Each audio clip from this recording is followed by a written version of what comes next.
very often they begin as protectors of the regime because they are doing what they have been asked to do.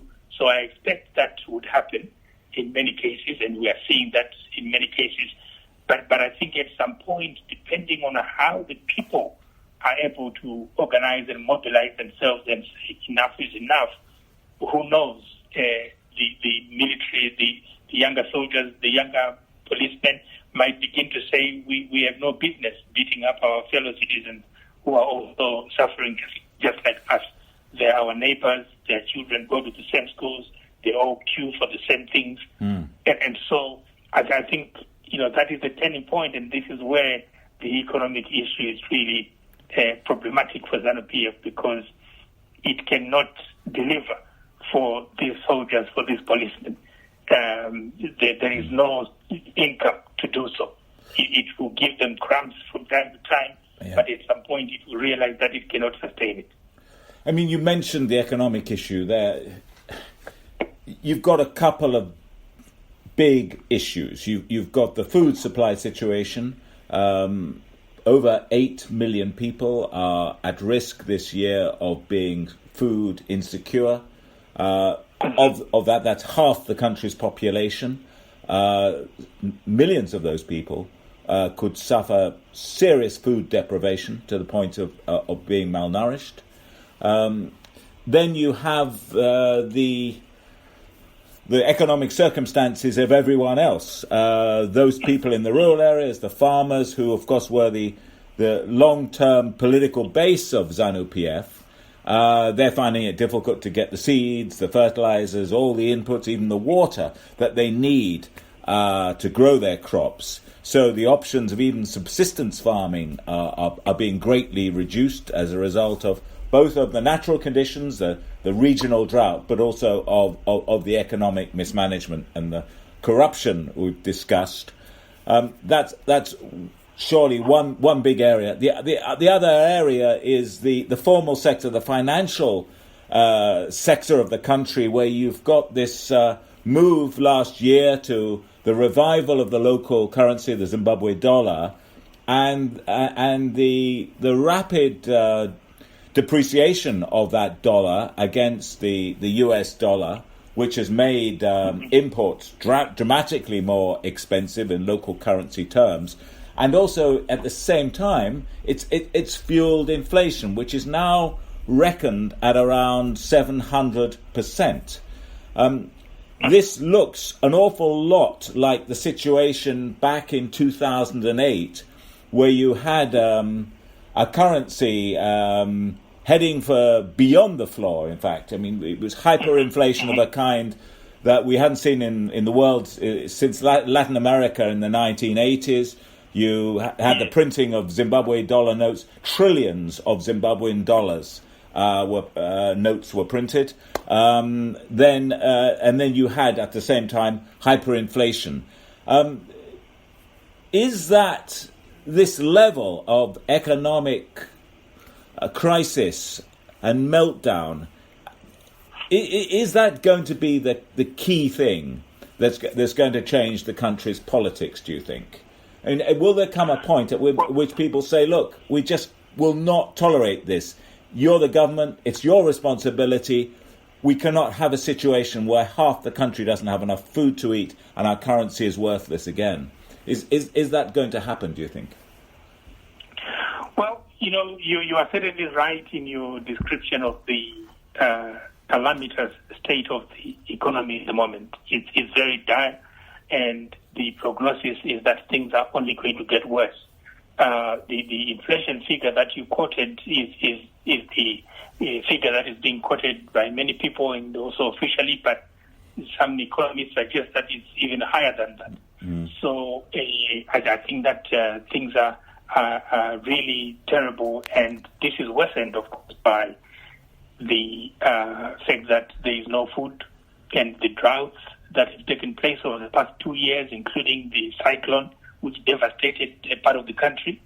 And just to mention that a few weeks ago, I think it's about 4 to 5 weeks now, we had the Minister of Finance, Professor Mtuli Ngube, writing a very desperate SOS to the international financial institutions, to which, to my knowledge, he has not gotten an affirmative response.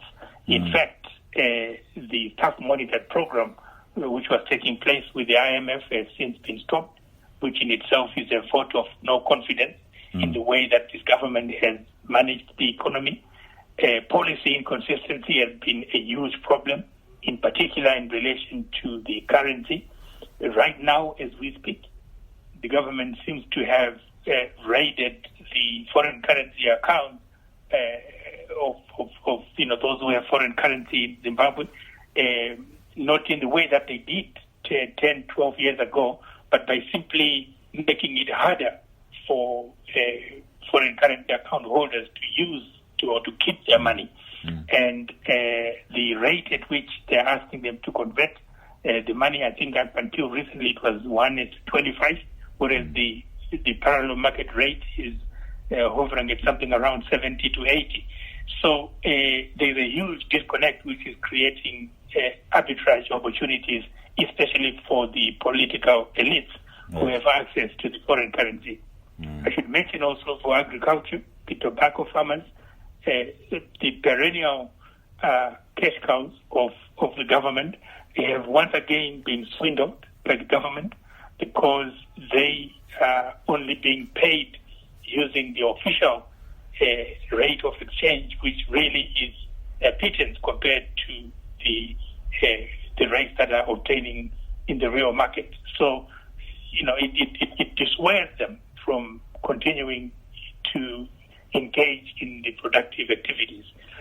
They are essentially killing the goose that lays the golden eggs. But this is typical of the ZANU-PF regime. Now, your question is, do I think that this is the... definitely. Among Zimbabweans, we say you can rig elections, but you cannot rig the economy. And a lot of opposition supporters who have been utterly frustrated and disoriented by the way that the elections have been held every time they feel cheated. They are looking at this and saying, well, you can't cheat the economy. Let's see what you're going to do. Now, in 2008, the reference that you made, the only reason, in my opinion, why there was a rescue, why ZANU-PF survived that economic collapse was that the MDC came into government, provided a measure of respectability and credibility, legitimacy, which allowed new inflows, which allowed people to start taking Zimbabwe more seriously. And for 4 years, things were going pretty well for the country. And I think if it had another 4 years or 5 years, Zimbabwe would be in a better place today. Unfortunately, ZANU-PF was too arrogant, decided to go it alone in 2013, and the results, we can see them. Now, many people are saying, the opposition, please don't do it. Please don't be used again by ZANU-PF, because they know the economy is collapsing and they have no way of rescuing this economy unless they try to again dupe the opposition into working with it and providing some veneer of unity, of respectability. And I think that the more Zimbabwe is going to be an interesting case study of what happens when a government has totally lost control of the economy and there is nobody who is willing to assist it. I think at the moment you could have said China maybe would have come to the rescue, but we all know that China has always been very skeptical of this regime.